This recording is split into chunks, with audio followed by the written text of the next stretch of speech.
సమయం అర్ధరాత్రి 2 గంటలు. మొత్తం చీకటి. ఆ చీకట్లో పెద్ద పెద్ద కళ్ళు వేసుకుని చెట్టుపై కూర్చున్న గుడ్లగూబ నది దాటుతున్న వ్యక్తి వైపు చూస్తోంది. రమణ ఆంధ్ర మరియు తెలంగాణ ప్రాంత సరిహద్దుల్లో ఉన్న కృష్ణానదిని దాటుతున్నాడు. ఆ ప్రదేశం చాలా నిశ్శబ్దంగా ఉండడం వలన నీళ్లు ప్రవహిస్తున్న శబ్దం చాలా క్లియర్గా వినిపిస్తోంది. రమణ నదిని దాటుతున్నప్పుడు తన శ్వాస అతనికే బాగా తెలుస్తోంది. ఆకాశంలో నల్లటి మేఘాలు కమ్ముకుని ఉన్నాయి. వాటిని చూస్తుంటే ఏ క్షణంలోనైనా భారీగా వర్షం కురిసే అవకాశం ఉందనిపిస్తుంది. నది చాలా ఉధృతంగా ప్రవహిస్తోంది. రమణ తన వాచీని చూసుకుంటూ బాగా ఆలస్యమైంది. ఇంటి దగ్గర నా ముద్దుల భార్య వసుధ నా కోసం ఎదురు చూస్తుంటుంది అనుకుంటూ చాలా జాగ్రత్తగా ఆ ప్రవహిస్తున్న నీళ్లల్లో నెమ్మదిగా నడుస్తూ నదికి అటువైపు ఉన్న వాళ్ల ఊరికి వెళ్తున్నాడు. ఒక చేతిలో మొబైల్, మరొక చేతిలో సైకిల్తో నడవడం కొద్దిగా కష్టంగా ఉన్నా మొబైల్ టార్చ్ లైట్ వెలుగులో రమణ నదిని మెల్లగా దాటుతున్నాడు. ఒంటరిగా ఉన్నప్పుడే మనిషికి రకరకాల ఆలోచనలు వస్తాయి. పైగా అర్ధరాత్రి అయితే ఇక చెప్పనవసరం లేదు. లోపల కొద్దిగా భయంగా ఉన్నా పైకి మాత్రం ఏదో కూనిరాగం తీసుకుంటూ ముందుకు వెళ్తున్నాడు రమణ.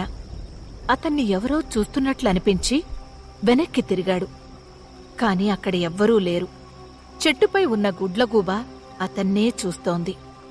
అదే సమయంలో అతని ఫోన్ పెద్దగా రింగ్ అయింది. రమణకి ఒక్కసారిగా గుండె జల్లుమంది. చేతిలో ఉన్న సైకిల్ కింద పడబోయాడు. ఎలాగోలా బ్యాలెన్స్ చేసుకుని ఫోన్ వైపు చూశాడు. ఆ ఫోన్లో పేరును చూసి కొద్దిగా రిలాక్స్ అయ్యి ఫోన్ తీసి గట్టిగా "ఆ వసుధ, చెప్పు" అన్నాడు. అటువైపు వసుధ "మీరెక్కడి వరకు వచ్చారు?" అని అడిగింది. "ఇప్పుడే కృష్ణానదిని దాటుతున్నాను, త్వరగానే ఇంటికొచ్చేస్తాలే" అని రమణ సమాధానమిచ్చాడు. వసుధ కొంచెం భయంతో కంగారుగా "ఏంటి? ఏమన్నారు? మీరు కృష్ణానదిని దాటుతున్నారా?" అని అడిగింది. రమణ చిరాకుగా "పిచ్చిదానా, వైకుంఠపురం గ్రామం నుండి భైరవకోన రావడానికి ఉన్న ఒకే ఒక దారి ఇదే కదా, తెలిసి కూడా మళ్ళీ అడుగుతావేంటి?" అని అంటాడు. రమణ భద్రత గురించి ఆమెలో ఆందోళన మొదలై గొంతులో మరింత భయంతో వసుధ "అది నాకు తెలుసులే, కానీ రాత్రిపూట ఎవరూ నదిని దాటరు కదా, నువ్వింత ఆలస్యంగా నదిని ఎందుకు దాటుతున్నావు? ఆ నదికి కొంచెం దూరంలో శ్మశాన వాటిక దగ్గరున్న సత్రంలో పడుకుని పొద్దున్నే రావాల్సింది. రాత్రిపూట ఆ ప్రాంతంలో ఆమె తిరుగుతుందనే విషయం మనందరికీ తెలుసు కదా" అని అంటుంది. నదిని దాటుతున్న రమణ నవ్వుతూ "ఏంటి, ఆమె తిరుగుతోందా? ఎవరి గురించి మాట్లాడుతున్నావు?" అని అన్నాడు. వసుధలో ఆందోళన మరింత పెరిగి "నీకన్నీ తెలిసి కూడా కావాలని ఎందుకలా అడుగుతావు? అమ్మగారు చెప్పారు కదా, నదిని దాటేటప్పుడు ఆమె పేరు పలకొద్దని, పలికితే ఆమె నిజంగానే వచ్చేస్తుందంట కదా" అని కంగారుగా చెబుతుంది. రమణ నవ్వుతూ "నాకు తెలుసులే వసుధ, అమ్మ చెప్పే ఈ యక్షిణి వక్షిణి లాంటి కట్టుకథల్ని ఎక్కువగా నమ్మకు. అవన్నీ ఈ గ్రామాలలో పూర్వీకులు చెప్పినవి" అని రమణ మాట పూర్తి చేసేలోపు వసుధ భయపడుతూ "షూ, నోరు మూసుకున్రా. అయ్యో దుర్గామాత, నా భర్తకు రక్షణగా ఉండు. తెలియక ఆయన చేసిన తప్పును క్షమించు. ఇంకెప్పుడు ఆమె పేరుని పలకము" అని దుర్గమ్మని తలుచుకుంటుంది. ఆ ప్రదేశంలో ఒక పెద్ద శబ్దం చేస్తూ భయంకరంగా ఉరుములు మెరుపులు మొదలవుతాయి. ఫోన్లో ఆ శబ్దం విన్న వసుధ ఇంకా భయపడుతుంది. "ఏంటి అక్కడ శబ్దాలు?" అని కంగారుగా అడుగుతుంది. రమణ వెటకారంగా "అబ్బా, ఏంటి నువ్వు? వర్షం పడేలా ఉంది, అందుకే ఆకాశం ఉరుముతోంది. అయినా నేను చెప్పానుగా, యక్షిణి ఒక పిట్ట కథ, అర్థమైందా? ఇవన్నీ జనాల్ని భయపెట్టడానికి గ్రామస్తులు చెప్పే సొల్లు కథలే, అంతకంటే ఏం లేదు. నువ్వెక్కువ భయపడకు" అని అంటాడు. "నమ్మకపోతే పో, ఆ కట్టు కథల్ని నేను నమ్ముతాను కాబట్టి నువ్వు త్వరగా ఇంటికి రా" అని వసుధ కంగారుగా అంటుంది. అందుకు రమణ కొంటెగా "సరే సరే మై డియర్ పెళ్ళాంగారు, వీలైనంత త్వరగా ఇంటికొచ్చేస్తాను" అంటాడు. "సరే, ఇంకా నేను ఫోన్ పెట్టేస్తున్నాను" అని వసుధ అనేలోపే "ఆగాగు, నువ్వేదో మర్చిపోయావనిపించట్లేదా?" అని అడుగుతాడు. వసుధ ఆలోచిస్తూ "నేను మర్చిపోయానా? ఏం మర్చిపోయాను?" అని అడిగింది. "ఆ యక్షిణిని బాగా గుర్తుపెట్టుకున్నావు కాని ఈ రోజు మన పెళ్లి రోజు అనే విషయం గుర్తులేదా?" అంటాడు రమణ. వసుధ నవ్వుతూ "అయ్యో దేవుడా, నువ్వు జాగ్రత్తగా వస్తావో లేదో అనే కంగారులో ఈ విషయం నా మనసుకు తట్టనే లేదు, నన్ను క్షమించండి అని చెప్పింది. రమణ చిలిపిగా, ఎలా క్షమిస్తాను? మర్చిపోయావు కాబట్టి ఆ తప్పుకి నేను వేసే శిక్షని అనుభవించాలి అని అంటాడు. వసుధ ప్రేమగా, అవునా, శిక్ష వేస్తారా? ఎలాంటి శిక్ష వేస్తారు అని అడుగుతుంది. రమణ కుంటెగా, నీకు వేసే శిక్ష ఏంటంటే ఈ రాత్రంతా నువ్వు నిద్రపోకూడదు, నీకు నిద్ర లేకుండా చేస్తాను అని సమాధానమిచ్చాడు. వసుధ సిగ్గు కళ్లతో నవ్వుతూ, అసలు ఇలాంటి పిచ్చి పిచ్చి మాటలు నాతో ఎలా మాట్లాడతావు అంటుంది. రమణ మెల్లగా, అదేంటి, ఇవన్నీ నీతో కాకపోతే ఎవరితో చెప్పాలి అని అంటాడు. సరే సరే, త్వరగా ఇంటికి రా, నీకోసం ఎదురు చూస్తుంటా అని సిగ్గుపడుతూ చెప్తుంది వసుధ. నువ్వు నాకోసం ఎదురు చూస్తావని తెలిసే ఈరోజు ఎంత లేటైనా పర్లేదు, ఇంటికి రావాలని వచ్చేస్తున్నా అని చెప్పి ఫోన్లో వసుధకి ఒక ముద్దు పెట్టి కాల్ కట్ చేస్తాడు రమణ. ఆ ముద్దుని ఆస్వాదించే మూడ్లో లేదు వసుధ. ఆమెకి భర్త గురించే ఎక్కువ ఆందోళనగా ఉంది. రమణ జాగ్రత్తగా నదిని దాటుతున్నప్పుడు అతనికి కాలి గజ్జెలు మోగిన చప్పుడు వినపడింది. గజ్జెల చప్పుడు విన్న రమణ అడుగు కూడా ముందుకు వెయ్యకుండా ఉన్న చోటనే అలాగే నిలుచుండిపోయాడు. ఎవరో అమ్మాయి తన వెనక పరిగెత్తినట్లనిపించి మెల్లగా వెనక్కి తిరిగాడు. అక్కడ రమణకి చిమ్మ చీకటి తప్ప ఇంకేమీ కనిపించలేదు. దూరంగా గుడ్లగూబ ఇంకా అతన్నే చూస్తోంది. దాన్ని చూసి రమణ మనసులో, ఛ, వసుధ ఈ యక్షిణి గురించి నాతో మాట్లాడి నన్ను భ్రమలోకి నెట్టేసింది.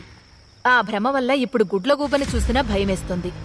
యక్షిణి చాలా అందంగా ఉంటుందని ఎప్పటినుండో కథలు కథలుగా వింటున్నాను. ఆమె నాకు కనిపిస్తే బాగుండు అని అనుకుంటూ ముందుకు వెళ్తున్నాడు. 1-2 అడుగులు ముందుకు వేసిన రమణకి తన ముందు నది ఒడ్డున ఒక నల్లని నీడ కనిపించింది. ఆ నల్లని నీడని చూసిన వెంటనే అతని అడుగులు అక్కడే ఆగిపోయాయి. ఆ నీడని చూస్తుంటే ఎవరో తనకోసమే ఎదురుచూస్తున్నట్టు అనిపిస్తుంది. ఇంతకు ముందు విన్న గజ్జెల చప్పుడు ఇప్పుడు ఆ నీడ దగ్గరనుండే వినపడుతుంది. ఆ ప్రదేశం మొత్తం మత్తెక్కించే మల్లెపూల వాసనతో నిండిపోయింది. ఇప్పటి వరకు ఉన్న ధైర్యం మొత్తం ఆవిరైపోయింది. ఒక్కసారిగా రమణ వెన్నెముకలో వణుకు పుట్టింది. అలా వణుకుతూనే, కొంపతీసి వసుధ మాట నిజమవ్వలేదు కదా, ఈమె యక్షిణి కాదు కదా అని అనుకుంటాడు. ఆ నీడని చూసిన రమణ మొహమంతా చెమటలు పట్టేశాయి. అతని కాళ్ళు చేతులు చల్లబడ్డాయి. గుండె వేగంగా కొట్టుకోవడం మొదలైంది. తనకి ఏం చెయ్యాలో అర్థం కావట్లేదు. ధైర్యాన్నంతా కూడగట్టుకుని ఆ నీడని చూస్తూ, ఎవరది, ఎవరున్నారక్కడా అని మెల్లగా అరుస్తాడు. అటు నుండి ఏ సమాధానమూ రాదు. అప్పుడతను మెల్లగా వెనక్కి తిరిగి గుడ్లగూబ ఉన్న చెట్టువైపు చూస్తాడు. కాని అక్కడ గుడ్లగూబ లేదు. అప్పుడే ధడేల్మని ఒక పెద్ద మెరుపు వస్తుంది. ఆ మెరుపు వెలుతురులో ఆ నీడలో ఉన్న మనిషిని చూసి అతని గుండె ఒక క్షణం కొట్టుకోవడం ఆగిపోతుంది. రమణ వణికిపోతూ చేతిలో ఉన్న మొబైల్ టార్చిని ఆ నీడ వైపు వేస్తాడు. అక్కడ నది ఒడ్డున ఒక అందమైన అమ్మాయి నిలబడి ఉంది. 5 అడుగుల 2 అంగుళాల ఎత్తున్న ఆ అమ్మాయి వయసు 25 సంవత్సరాలుండొచ్చు. ఆ అమ్మాయి పొడవైన మెడవంపు, గులాబీ రేకులాంటి పెదాలు ఏ మగాడినైనా రెచ్చగొట్టేలా ఉన్నాయి. స్వేచ్ఛగా వదిలేసిన పొడవాటి జుట్టు ఆమె నడుము వరకు వేలాడుతుంది. తెల్లగా మెరిసిపోతున్న శరీర అందానికి నల్లని చీర కట్టుకుని దేవకన్యలా ఉంది. ఆమె ఎంత అందంగా ఉందంటే ఎంతటి వాడైనా హద్దులన్నిటినీ పక్కన పెట్టి ఆమె కౌగిట్లో ప్రపంచాన్ని మర్చిపోవలసిందే. ఆ అమ్మాయి తన చేత్తో సైగ చేస్తూ రమణని దగ్గరకు పిలిచింది. కళ్ల ముందు అంతటి అందాన్ని చూస్తున్న రమణ యక్షిణీ కథను, గుడ్లగూబను పూర్తిగా మర్చిపోయాడు.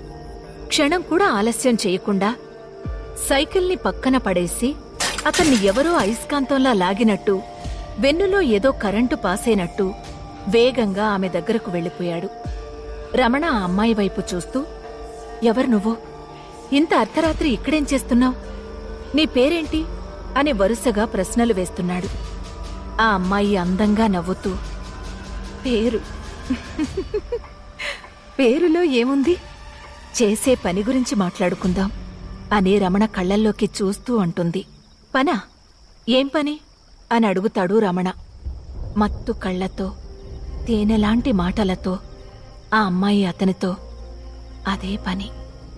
నువ్విప్పుడు ఇంటికి వెళ్ళి నీ భార్యతో కలిసి చెయ్యబోయేది. ఆమెని రాత్రంతా నిద్ర లేకుండా ఉంచాలనుకుంటున్నావు కదా, మరి నాకు నిద్ర లేకుండా చెయ్యగలవా? నీలో అంత సత్తా ఉందా అని అడుగుతుంది. ఆమెను చూస్తూ రమణ అంతా మర్చిపోయి, దాదాపు ఆమె వశమైపోయి తన అధీనంలోకి వెళ్ళిపోయాడు. రమణ కూడా ఆమె కళ్లలోకి చూస్తూ, ఈ ఒక్క రాత్రే కాదు, రేపు, మరుసటి రోజు, ఇంకా ఎన్ని రోజులైనా నీకు నిద్ర లేకుండా చెయ్యగల సత్తా నాలో ఉంది. నిన్నసలెప్పటికీ నిద్రపోనివ్వను అని చెప్తూనే రమణ ఆమెను గుండెలకు హత్తుకున్నాడు. మరుక్షణమే ఆ నది ఒడ్డున వాళ్ళిద్దరూ వివస్త్రలుగా మారిపోయారు. వారిద్దరి ఒంటిమీద ఒక నూలుపోగు కూడా లేదు. నది ఒడ్డున ఇసుక తిన్నెమీద పెనవేసుకుని వేడెక్కి ఉన్న వారి శరీరాలకు ఇసుక అంటుకుపోయి ఉంది. ఆమె శరీరం నుండి వచ్చే మల్లెపూల వాసన అతణ్ణి పిచ్చోణ్ణి చేస్తోంది. రమణ దాదాపు ఆ అమ్మాయిని ఆక్రమించుకుని ఆమెను ఆస్వాదిస్తున్నాడు. చల్లని గాలి వీస్తున్నా అతని నుదుటను మెరుస్తున్న చెమట చుక్కల్ని చూస్తే అతను ఎంతగా అలసిపోయాడో తెలుస్తుంది. రమణ ఒంట్లో ఉన్న శక్తి సన్నగిల్లుతుంది. కాని ఆశ్చర్యమేంటంటే ఆ అమ్మాయి ముఖంలో మాత్రం ఎటువంటి అలసటా లేదు. ఇప్పటి వరకు ఏమీ జరగనట్టు, కోరిక దాహం తీరనట్టు ఉంది.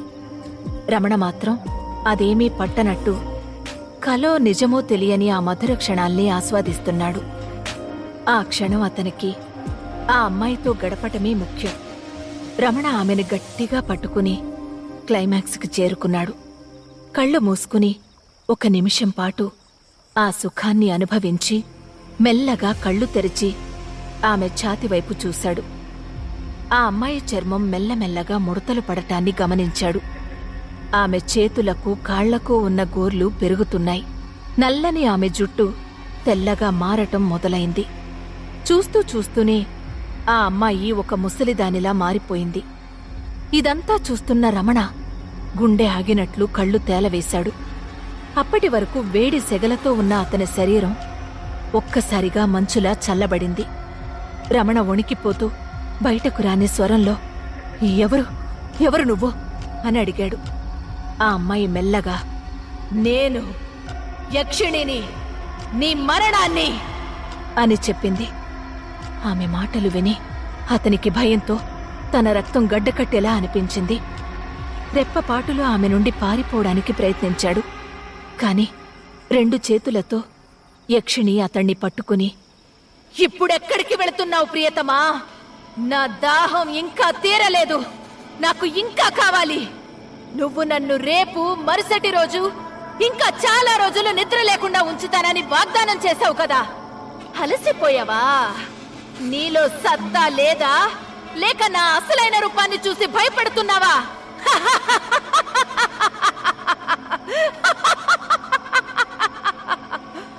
అని గట్టిగా భయంకరంగా నవ్వుతూ అంటుంది. భయంతో అతని శరీరం బిగుసుకుపోయిందని రమణకి అర్థమైంది. అతను యక్షిణి కళ్లలో తన మరణాన్ని చూస్తున్నాడు. నీలం కళ్లతో రౌద్రంగా మారిన యక్షిణి, నీతి మాలినవాడా, నీ భార్య వసుధ ఇంట్లో నీకోసం ఎదురు చూస్తుందని మర్చిపోయి నువ్వు కామదాహంలో ఇక్కడ నాతో ఉన్నావు. మీ మగాళ్ళందరూ ఒక్కటే, మీరు ఎప్పటికీ ఒకే స్త్రీని ప్రేమించలేరు. ఇంకా మీ కామం ఎప్పటికీ అంతం కాదు అని చెప్పి యక్షిణి తన చేతిని రమణ ఛాతి మీద వేసింది. ఆమె పొడవాటి నల్లని గోర్లు కత్తులుగా మారి అతని ఛాతిలోకి గుచ్చుకుంటున్నాయి. లేదు, వద్దు, దయచేసి నన్ను వెళ్ళనివ్వు. రమణ భయంతో పాటు బాధతో అరుస్తున్నాడు. ఆ మెరుపుల శబ్దాలలో అతని కేకలు ఏమాత్రం వినపడటం లేదు. రేయ్ మగాడా, సత్తా ఉన్న మొగుడా, చూపి, నీ సత్తా ఏంటో ఇప్పుడు చూపి అని యక్షిణి రాగం తీస్తోంది. యక్షిణి తన పదునైన గోళ్లను రమణ ఛాతిలోకి బలంగా దించుతుండగా మేఘాలు చిక్కబడి ఇంకా చీకట్లు కమ్ముకోవడం మొదలైంది. వాళ్లు ఉన్న చోట ఒక సుడిగుండంలా ఆకాశం నుండి గాలితో కూడిన వర్షం మొదలైంది. అతని శరీరంలోని రక్తం యక్షిణి గోర్ల ద్వారా ఆమె శరీరంలోకి ప్రవహించడం ప్రారంభమైంది. రక్తం ఆమెలోకి ప్రవహించే కొద్దీ యక్షిణి యవ్వనంగా ఇంకా బలంగా మారిపోతోంది. యక్షిణి ఇప్పుడు తిరిగి యవ్వనంగా అందంగా మారిపోయింది. కాని రమణ శరీరం మాత్రం ఒక్క చుక్క రక్తం కూడా లేని ఎండిపోయిన తెల్లని మృతదేహంగా మారిపోయింది. అతని గుండె మాత్రం ఇంకా కొట్టుకుంటూనే ఉంది. యక్షిణి రక్తంతో తడిచిన తన చేతిని రమణ ఛాతీ నుండి తీస్తూ అతని చెవిలో రహస్యంగా, అందమైన మృత్యువుని నేను, మృత్యువుని నేను అని పాడుతుంది. యక్షిణి రమణ గుండెని అతని శరీరం నుండి బయటకు లాగింది. ఆ గుండెని తీసుకుని కురుస్తున్న వర్షపు చినుకుల్లో గుడ్లగూబలా మారి అదృశ్యమైంది. వెంటనే డౌన్లోడ్ చేసుకోండి పాకెట్ FM.